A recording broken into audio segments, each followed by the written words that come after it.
The vanity of the Third Reich's leader entangled the Sixth Army in extremely brutal urban combat to the point of exhaustion. By the end of the battle, in the ruins of Stalingrad, about 200,000 soldiers died. Soviet losses were significantly higher. The assault on the city was preceded by intense bombings that destroyed most of the city. The battles then moved to the streets of Stalingrad. These were incredibly intense clashes, characterized by the immense brutality of the soldiers. Exhausting fights for every street and almost every house were associated with heavy losses. The destruction turned the buildings into a labyrinth of rubble and ruins, creating ideal conditions for urban combat and defense, especially for snipers. Both sides suffered enormous losses. The harsh winter and continuous battles created extremely difficult living conditions for soldiers and civilians.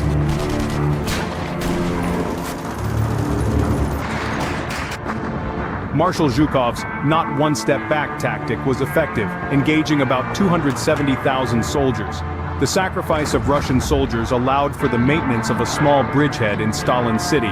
Despite the heavy fighting and such enormous losses, the Red Army managed to gather significant forces, including fresh reserves, and was preparing for a counterattack. In November 1942, Operation Uranus successfully encircled the Sixth Army. The German soldiers, now cut off and without support, had to face the harsh Russian winter and a growing lack of supplies.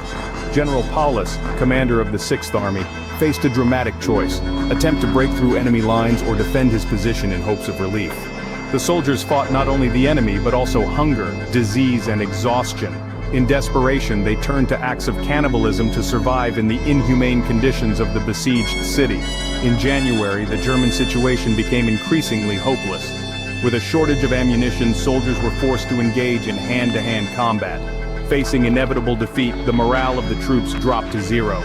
After 161 days of siege, the Sixth Army surrendered. Stalingrad became the grave for thousands of German soldiers. About 91,000 were taken into Soviet captivity. Most of them never returned home.